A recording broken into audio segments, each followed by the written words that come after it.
I'm back. Thank you for watching me on YouTube. To the many people who've been watching me over the years, I appreciate your support because without your support, I wouldn't be doing these videos. And to all my critics who are watching, once again, I gave you an opportunity to let your voice be heard. Now I'm giving you a blog. You can go to youtube.com/group/littlevocasucks. This is now the new blog for anybody who has a problem with me presenting the videos. You want to get that monkey off your back? Go ahead and join up and say whatever you want to say about me. You can complain about how I present these videos and make your life feel a whole lot better calling me everything out of book. It doesn't bother me because, after I hit the 2,000 mark, it it comes to the point where now responding to the critics is not worth my time. Although I will occasionally address the white supremacists who've been posting in their little racial slurs on my YouTube pages. Anyway, during the whole month of September, we heard a lot of stuff happen with Congress, the president, and many things outside the government. But today, I want to try to shorten it up for you, try to let you know how I've been watching the news and watching the blogs and understanding what's going on. So as I present to you the video, I want to just give you an understanding that even though we are all Americans, we do not have to be resorting to name calling and calling everybody anti-American, unpatriotic, and all this other nonsense. I mean, this tit for tat stuff is not going to help solve the nation's problems. We got a healthcare crisis, two wars, we got a global recession, and we got a president who's trying to fix this problem, but only he got criticism from not only the left, but the right. And it seems like it's never going to get anything accomplished if we're going to be screaming out the top of our lungs. President Obama tried to talk to the students about how you can become the president. The conservatives were screaming like he's trying to indoctrinate the children. It didn't turn out to be like that. The president tried to address the nation about the healthcare crisis. Congressman Joe Wilson of South Carolina yelled, "You lied." He was all upset that he believed that the president was going to give coverage to illegal immigrants. That also got some of the Hispanic community upset because Joe Wilson calls them illegal aliens. His opponent is outraising him, but it's going to be a neck and neck race. The Democrats are now weaker than they usually are because some of the moderate to conservative Democrats, which are the blue dogs, will not support the liberal progressive Democrats in trying to get this health care bill passed. They're going to have to go on the 50-51 vote because most of the Democrats are all upset about how the Republicans are not willing to give information out or try to help President Obama get this crisis solved. President Obama also has approval ratings in the high 50s. Well, no, he has them in the low 50s. The GALLUP poll says that it's in the low 50s. Many other polls say he's in the mid 50s or in the early 40s, I guess. But he's still trying to do his best.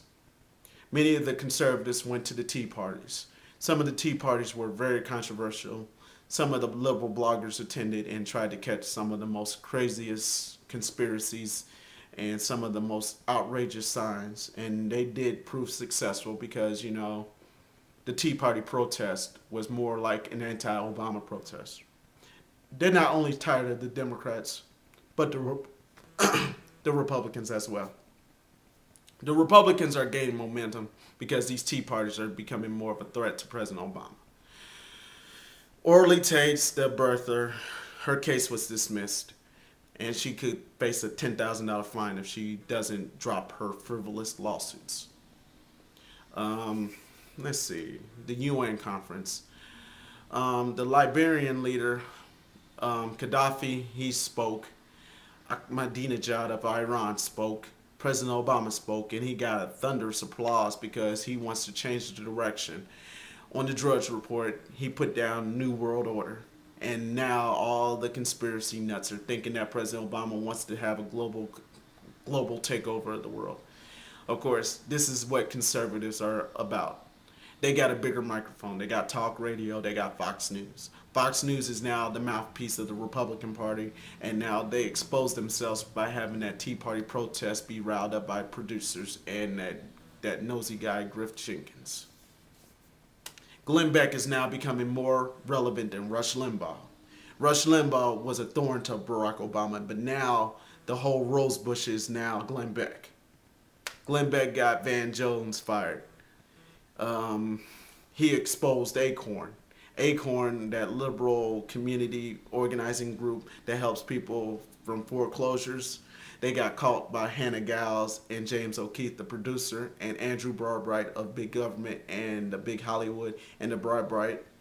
Um, they really put a stalemate on ACORN, and the CEO has to apologize. So the conservatives are winning the battle right now. The town hall protest, the "you lie" and the president's State of the Union or his address to Congress.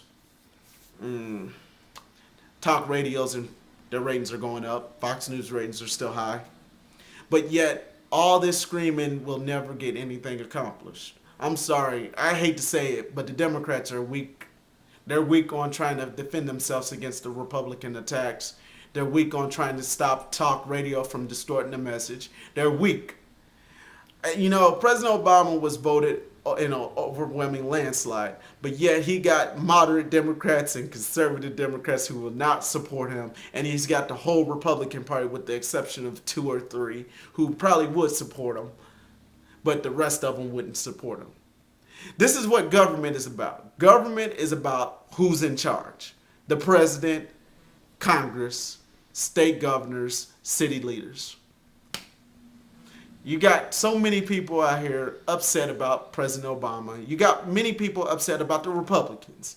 And yet President Obama is tangled up in a mess that the predecessor, former President George W. Bush, left. And yet the Republicans won't give him a chance. The conservatives want him out, and the liberals want him to fight harder. What is the president to do? Hell, you know what?